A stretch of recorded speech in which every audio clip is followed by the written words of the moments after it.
Esta semana vamos a conversar con el economista Otto Sennenholder, ex vicepresidente de la República, sobre la consulta planteada por el gobierno del presidente Guillermo Lasso. Economista, ¿cuál es su opinión sobre las preguntas planteadas por el presidente? Comencemos con el tema de seguridad, las tres primeras preguntas, donde se dice si estarían de acuerdo para que las Fuerzas Armadas respalden a la Policía Nacional en la lucha contra la inseguridad, si está de acuerdo en pedir la extradición de los ecuatorianos que tengan problemas legales con países, con otros países, para que sean juzgados en esos países, y también para que la Fiscalía General del Estado tenga autonomía total en cuanto a escoger sus funcionarios y posibles sanciones.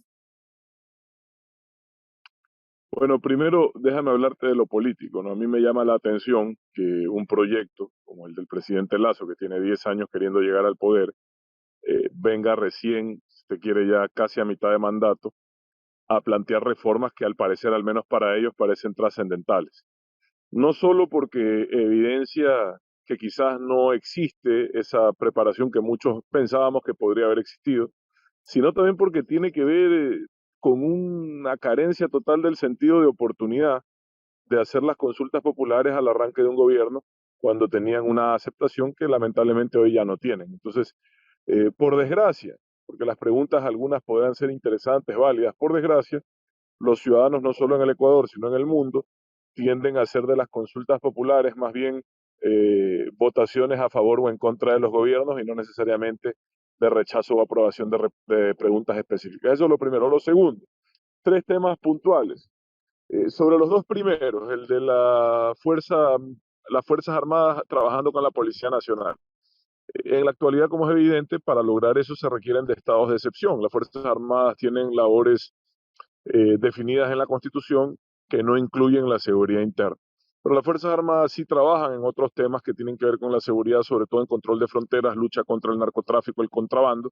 Y en el caso de la Marina es la especie de policía del agua que tenemos los ecuatorianos. Ahí sí tienen un trabajo en seguridad interna. Esto no es una intención nueva. El expresidente Correa lo quiso hacer también hacia el final de su mandato. Pero lo cierto es que ese no es el problema específico. Está bien, todos quisiéramos que la mayor cantidad de manos, que la mayor cantidad de personas se dediquen a un tema tan sensible como la seguridad. Y si las Fuerzas Armadas lo pueden hacer y con esta reforma constitucional se les permite, enhorabuena. Pero ahí recién empieza el problema, pues. El problema principal es preparar a las Fuerzas Armadas para esas labores, para las cuales evidentemente no solo no están preparadas, sino tampoco están equipadas. Eso por un lado. Sobre el segundo punto, Nicolás, la extradición. Vea, sí, es cierto, el riesgo de no extraditar a ciertos ecuatorianos para que enfrenten sus responsabilidades judiciales en el extranjero es que quizás nuestro sistema judicial es más vulnerable a la corrupción, al chantaje. Entonces, cuando se trata sobre todo de casos de narcotráfico, crimen organizado, hay mucho dinero de por medio. Entonces, quizás la expectativa de que la justicia, por ejemplo, norteamericana, pueda ser menos vulnerable a eso, y no digo que lo sea totalmente, es real. Pero también es real que los países que han resuelto la extradición de sus connacionales no han resuelto el problema del narcotráfico.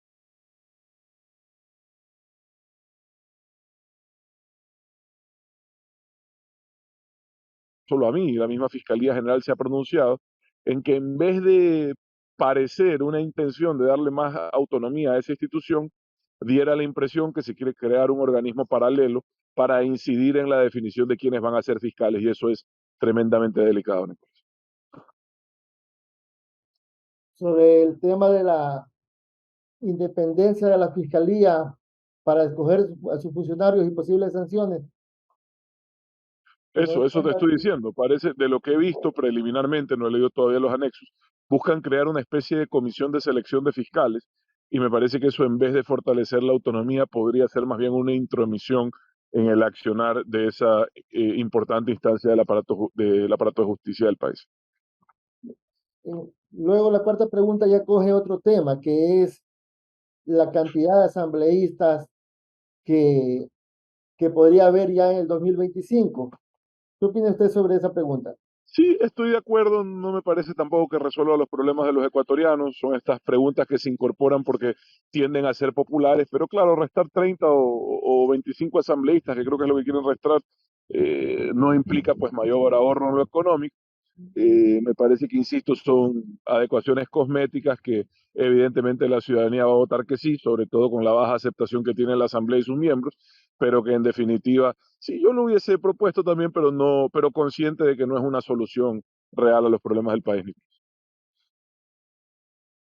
En el tema de los partidos políticos, que se exigiría una recalificación de los partidos políticos al tener que presentar otra vez las listas de los ciudadanos que los respaldan. ¿Cuál es su opinión?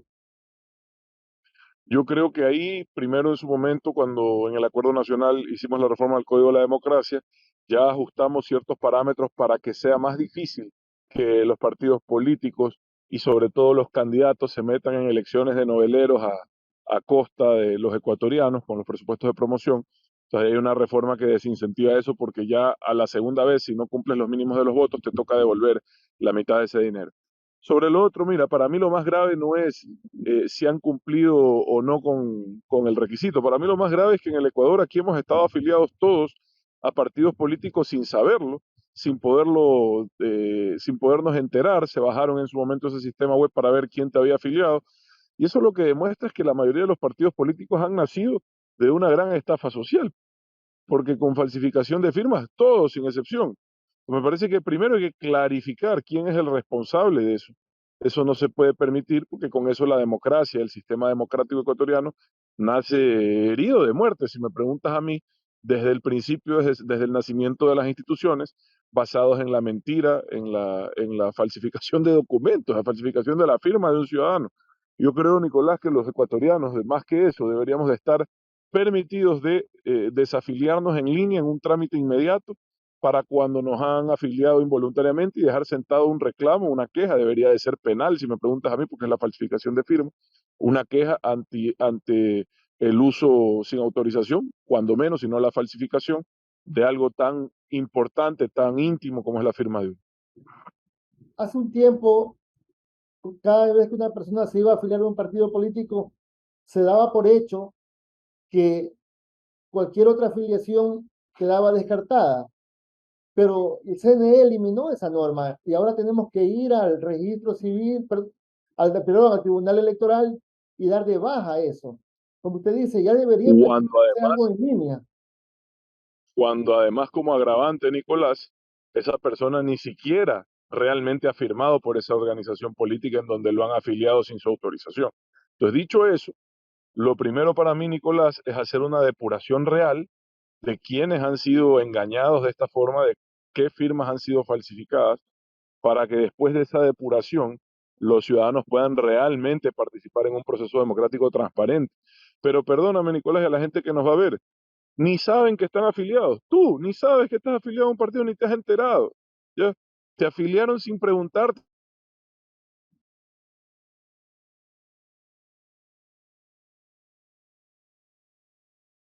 democrático. Terrible. La sexta pregunta, ¿por qué razón el presidente está preguntando si le quitamos la facultad al Consejo de Participación Ciudadana y no pregunta directamente si queremos eliminar el Consejo de Participación? Para no caer en la necesidad de ir a una asamblea constituyente, porque significaría la eliminación de un poder del Estado, en este caso el poder ciudadano, así está definido en nuestra constitución. Entonces es el camino de dejarlo como un ente apéndice, un ente marginal, con funciones no claramente indefinidas. Quizás la de fiscalización le quedaría, pero eso no es lo grave de la pregunta. Al final del día, nuevamente, eso también es cosmético. El Consejo de Participación Ciudadana fue un invento del correísmo para adueñarse de todos los poderes del Estado disfrazado de un instrumento de mecanismo ciudadano. Pero era un disfraz, claramente no pasaba de eso, y uno malo además. Aquí lo grave es que ahora el presidente está planteando, de lo que veo en los anexos, está planteando que sea el Ejecutivo directamente el que envía ternas en temas que no tiene nada que hacer el Ejecutivo, como la Fiscalía y la Contraloría, todo lo contrario, son entes que deben de tener total independencia del Ejecutivo, pues deben fiscalizarlo. Y vea usted, peor con esa experiencia que acaba de tener el país con la elección del superintendente de banco, donde el Ejecutivo envió una terna que ni siquiera puede, digamos, manejar adecuadamente, o sea, la elaboración de una terna sencilla. Imagínese usted que el Ejecutivo sea quien decida por terna quién es el fiscal y el contralor. No me parece que es correcto. Creo que el país debe definir mecanismos claros en donde por mérito sean las personas correctas las que lleguen a esos cargos. Ya hemos hecho esfuerzos en ese sentido, creo que en algo se ha mejorado, en otras cosas seguimos igual o peor, pero lo cierto es que ese camino no me parece el adecuado. Me parece que se está fortaleciendo una figura de hiperpresidencialismo que en manos de gobiernos autoritarios puede hacerle mucho daño al país.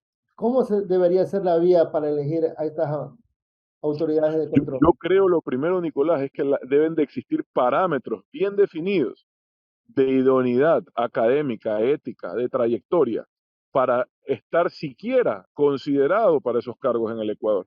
Me parece que los parámetros actuales dejan mucho que desear, tanto así que se filtran en esas listas personas que no cumplen los parámetros, como te digo, académicos, profesionales, éticos, de trayectoria que se necesitan para representar esa función.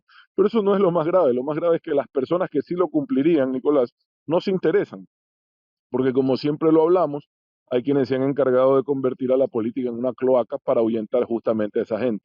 Eso es lo que hay que cambiar, que la gente capaz, que la gente decente se sienta con la motivación suficiente y la responsabilidad de asumir esos desafíos. Pero por desgracia eso no está ocurriendo en el Ecuador hace muchos años. Ya que tocó el tema de parámetros para elegir personas, permítame regresar a la pregunta 4. ¿Cuáles usted cree que deberían ser los parámetros para que una persona pueda postular para asambleísta? Mire, esa es una discusión delicada porque se supone que a través de la elección ciudadana es el pueblo, la gente, la que define esos parámetros, si se quiere. Pero lo que hemos visto históricamente es que llega, discúlpame la expresión, pero cualquier cosa a la Asamblea Nacional y que la única asamblea peor que la que sale históricamente en el Ecuador ha sido la que entra. Entonces, el nivel de la asamblea ha venido en declive y el nivel de las personas que les interesa ser parte de eso, lo mismo. Por eso estamos en un círculo vicioso, Nicolás, de que la gente indicada, que debería de ser gente con conocimiento de causa en los temas que quieran impulsar, con manejo o conocimiento de las leyes del Ecuador. ¿Cómo vas a ir a legislar si no tienes siquiera conocimientos básicos legales? ¿Me explico? ¿Cómo vas a ir a fiscalizar si no tienes siquiera parámetros mínimos éticos y morales? Mira quiénes son los fiscalizadores del Ecuador, gente que se dedica a difundir noticias falsas, a la extorsión, al chantaje, esos son los fiscalizadores del Ecuador. Una vergüenza. Entonces, para lograr tener buenos asambleístas, deberíamos aprender a ejercer nuestro derecho al voto. La única salida. Yo creo que la responsabilidad es de los ciudadanos, pero también de esas personas que sabiendo que tienen las condiciones para ir a hacer un buen trabajo, prefieren no tomarse la molestia de hacer ese sacrificio, porque es un sacrificio. Cuando tú eres una persona decente, capaz, dejar lo que estás haciendo para irte a meter en un tema de esos, es un sacrificio, implica poner en riesgo tu trabajo, tu imagen, tu vida, exponerte a las calumnias, a los chantajes, pero alguien tiene que hacerlo, porque si no, nada va a cambiar. Si siguen los mismos, nada va a cambiar. Nos vamos ahora a la séptima pregunta sobre si estamos de acuerdo para que se incorpore un subsistema de protección hídrica en el Sistema Nacional de Áreas Protegidas. Mira, eso de nuevo es un detalle técnico. Creo que todo lo que se puede hacer en defensa de las fuentes hídricas, sin caer en los radicalismos de prohibir actividades que bien hechas no solo podrían evitar que otros las hagan mal, y me refiero puntualmente a la lucha contra la minería ilegal, sino además prohibir actividades que pudieran significar oportunidades de desarrollo para sectores deprimidos del país y para el país en general. Creo que si no caemos en esos radicalismos y hacemos una norma técnica que realmente sirva para proteger las fuentes de agua, enhorabuena, bienvenida sea. La octava pregunta pide que los ecuatorianos autoricemos que el gobierno dé compensaciones a las personas, sean naturales o jurídicas, que luchen contra la contaminación del medio ambiente, que protejan la naturaleza. Eso no creo que tenga que ser una consulta, ya existen incentivos para quienes hacen planes de forestación, se pueden hacer incentivos de financiamiento para quienes quieran entrar en la forestación comercial, pero sobre todo se pueden diseñar programas de desarrollo para las comunidades, principalmente en la Amazonía, en los páramos, que están en zonas ambientalmente sensibles y que puedan tener un ingreso por hacer su trabajo. No creo que eso amerite ser preguntado, Nicolás, creo que cae por su propio peso, que hay que buscar mecanismos de compensación para quienes protegen los entornos que nos benefician a todos, no solo en el Ecuador, sino en el mundo. Pero si lo quieren poner, a veces hay preguntas que son las de enganche, ¿no? Las que buscan tratar de que la gente vote en un solo sentido. Quizás esta es una de esas, por ahí identifico un par más como la de la reducción de la del tamaño de la asamblea. Son preguntas de enganche más cosméticas que tratan de sintonizarse con el sentir ciudadano, pero que en el fondo no son soluciones definitivas o siquiera pasos importantes en el sentido correcto de resolver los problemas que nos aquejan. Terminado las 8 preguntas, ¿qué preguntaría usted? ¿Qué considera que debería incorporarse a esta consulta popular en el tema laboral? Por ejemplo, se habla de temas por horas que ha dado éxito en otros países. Millones de ecuatorianos han viajado al mundo para trabajar por horas y aquí se sataniza ese sistema. U otras Sí, es bueno, de hecho es prohibido constitucionalmente. Ahora, dicho esto, en su momento trabajamos en mecanismos de contratación, jornadas parciales, jornadas por obra cierta que están vigentes en el Ecuador. El Ecuador necesita encontrar un camino hacia la reactivación económica. Todavía ni siquiera rebotamos completamente de la caída económica que significó el COVID. Sigue mucha gente sin recuperarse de lo que ha significado estar tanto tiempo sin empleo, estar en una depresión económica total en su hogar. Y yo creo que más bien, más allá de consultas, Nicolás, que insisto, hubiesen sido oportunas al inicio del mandato, hoy parece más bien una apuesta riesgosa que busca elevar en algo una popularidad y caída del gobierno. Creo que el gobierno debería estar concentrado en la reactivación económica y en el control de la inseguridad en el país, que evidentemente se ha salido de las manos. La situación económica hay por dónde, hay condiciones, sigue siendo un buen precio el del barril, sigue estando renegociada la deuda hasta el año 2025, no hay que pagar bonos, sigue estando reducido, se logró reducir casi el 50%, el 40% de los subsidios a los combustibles. Eso es bastante, Nicolás, son decisiones de fondo, estructurales, que deberían de permitirle al gobierno actual transitar por el camino correcto, que es el camino de la reactivación. Pero yo veo más bien un país que está a la expectativa de golpes de timón importantes que todavía no se dan. Le agradezco por su tiempo, economista Otto Holder. Le recordamos a la audiencia que este programa es gracias a la Fundación Garza Robles.